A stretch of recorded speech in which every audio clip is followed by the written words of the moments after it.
Okay, hey GXers, I've got my 2010 GX460, and one thing that's so cool about it is the KDSS system, which drops the suspension out of the way when you're going at slower speeds, but it has a nice thick sway bar when you're on the road. And then, if you're smart, you put in a Dr. KDSS. Yeah, man, great people. Dr. KDSS, you put that in, then you have a switch, which basically just makes it's like a roll bar, it's like a sway bar like release, and it just opens up that suspension. So you go from having nice thick sway bars to having it be a wide open system at a push button, which is so nice because if you're on like slow rock crawling, the KDSS system is like perfect.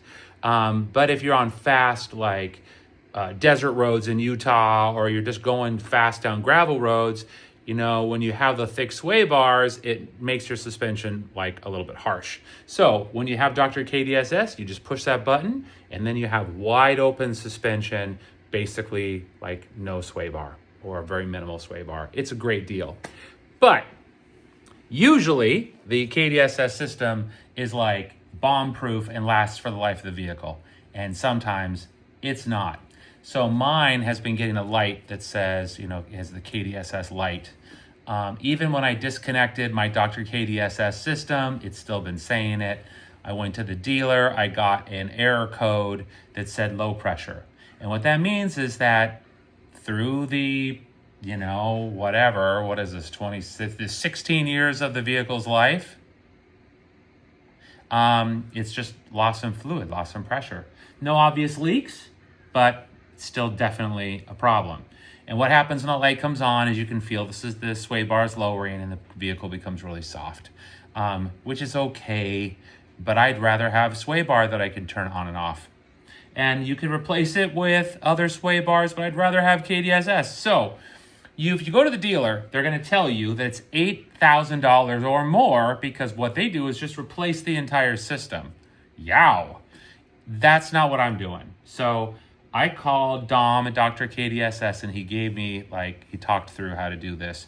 And so I'm going to share that with you guys in this deal. Okay, so before I get into the actual project here, I'm going to just show everybody my 2 pages of notes from my conversation with Dom over at Dr. KDSS. So I'm going to talk you through those right now. So first of all, when you got to take 2 bolts to get the cover off, and then there's 2 bolts on the inside. So what you're going to do is you're going to check those bolts, make sure they've not gotten loose, because that's an area of potential leaking in the system. Also, check the system and make sure there are no obvious leaks anywhere in the system. Mine didn't have that. So you got the KDS cover off. You've got those 2 bolts on the service port. And then you're going to have a cap with an H on it. So just make sure that those bolts are tight and everything is good. They should be closed. And there you go. So second thing you're going to do, next, you're going to take the cover off of the actuator with those 2 bolts, and you're going to have got cap with that H. Okay, yeah. Those 2 bolts, you're going to open them 3 turns. You're going to mark the bolt head. You're going to use an open wrench on each bolt, 3 rotations. So you got to mark it. You don't want to overdo it. Okay. Now, after that, step 2, I guess, I don't know, this could be wherever, but next thing you got to do is jack up the driver's side. So that's the side with the KDSS. You need to have the KDSS fully extended. Put it on jack stands. Don't leave it on the jack.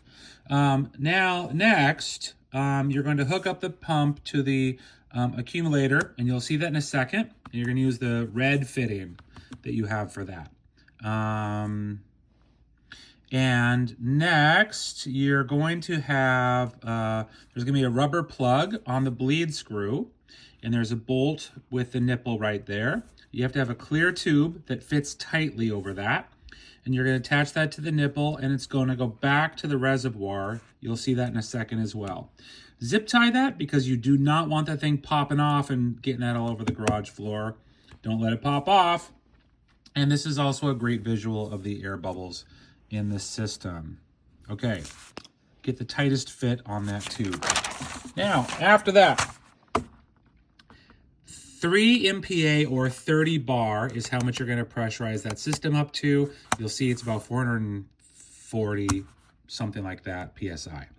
You're going to crack open the bleed nipple. Don't do it too much, just crack it, and then we'll start releasing that out of the system. Going through the system of bleeding is going to take 5 or 6 rounds or more. Mine took more like maybe 12 or 13. I might have done more than I needed, whatever. You just keep going. And you go until there's no bubbles. Here's the steps. You're going to have the bleed closed. You're going to pump it up to 30 bar. You're going to open the bleed and you're going to watch the air bubbles come out. The pressure will drop. And then when it drops to 0 or close to 0, you close the bleed valve, and then you're going to do it again. You're just going to do it again. You're going to do it again until you have no air bubbles, pure oil. And you're going to get up to 30 bar again. When you're all done, no air bubbles, you get to 30 bar again. You're going to close the bleed screw first, repressurize that system, and then you're going to disconnect everything. You're going to get it back on the ground. You're going to close those bolts, put the cover back on, or you can leave it off when you're testing it. You're going to go for a drive. You're going to make it work, and then you're going to revisit it if you need. So there we go. Those are my steps from Dom at Dr. KDSS, and maybe that will be helpful for you. Okay, so first of all, you have to take off that cover. It has 2 bolts. Take that sucker off. And then down in here is the actuator for the Dr. KDSS. So you loosen up these 2 screws, 3 turns, and you can see that I've got that marked. You loosen that 3 turns, and then you have the bleed up here, and you have to, once you pressurize the system, which I'll show you in a sec, you have to have a tube to bring the extra fluid back down as you do it. So you have to buy a high pressure pump, and this is one. It's a beautiful Chinese option in orange. And this is what Dom recommended. However, I would not choose this one. I'll send a link, I'll put a link in about which one I do think you should get. But the problem with this one is that you have to get this attachment right here, but I think I chucked it. I don't have it. But the end that was on this hose right here did not work with this. And I went to Lowe's and Home Depot, and they did not have adapters that would work.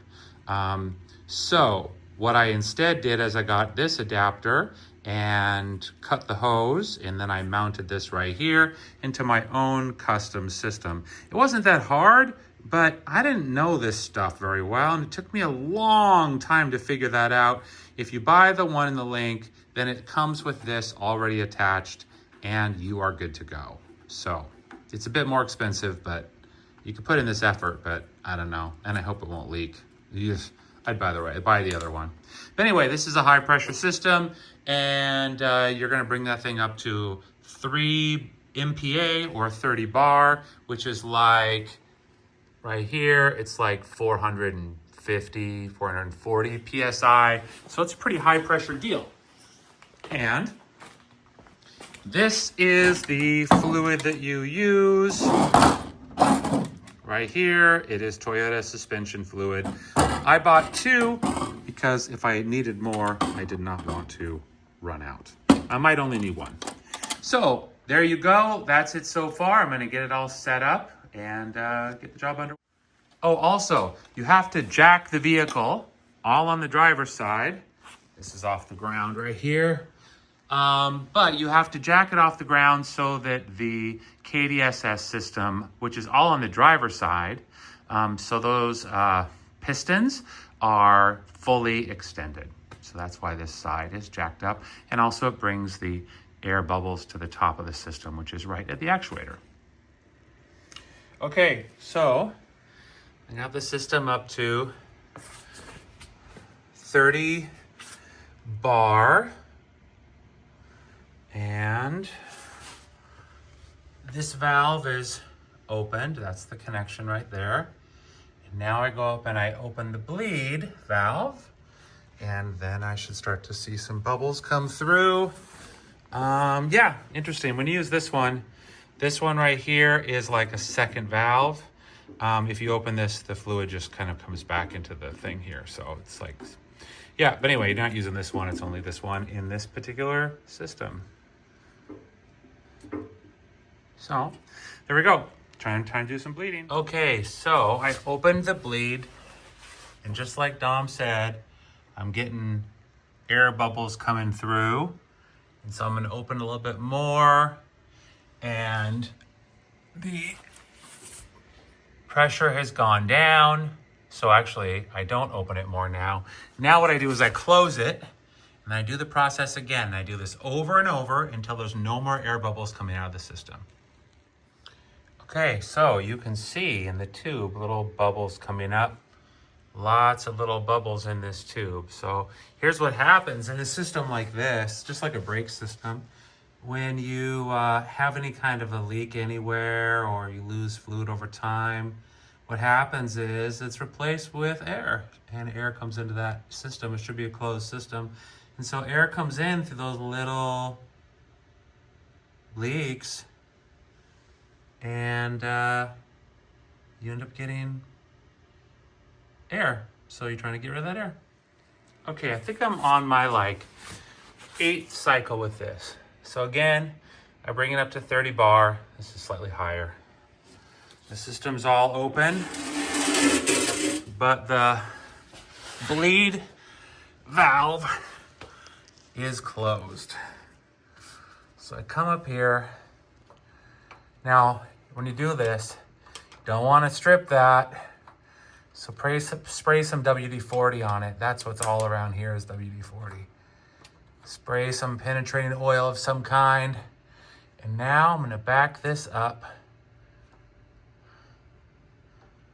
and watch. Now look, there's still bubbles.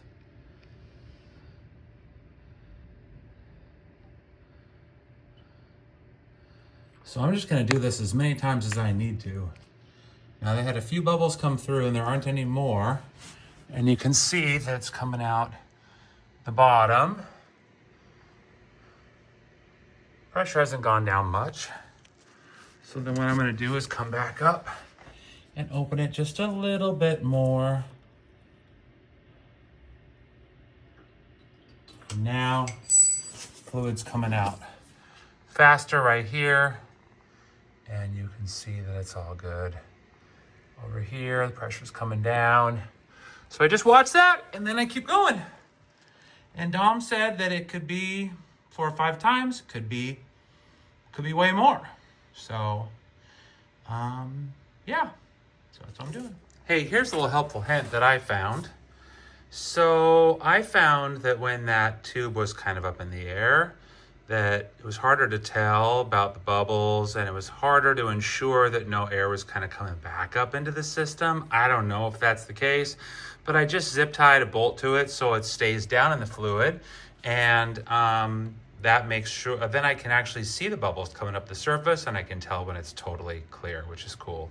The other thing is that I found that with my first container, that this level was getting low, and that I think is the pickup right there. I know it is. And so if it's below the pickup, then it's gonna be picking up air into the system. And I think maybe that happened. So I didn't want that to happen. So instead, I just went ahead and dumped the second thing in there. So if you're doing this job, get 2, I think, 2 minimum. Yeah, so there we go. Okay, I'm getting close to the end of my job because it keeps going down. No bubbles coming up. No bubbles coming through the system. I'm gonna do it once or twice more just to be sure. Okay, so in the final step, you close the bleed valve and then you wanna pressurize the system one more time. So here's what I did is I brought it to the 30 bar, and then I closed this valve right here. And then what I did is I opened this valve right here, and this valve just pours the fluid back into here, and that also dropped the air pressure back down because I need to have the air pressure down to disconnect that.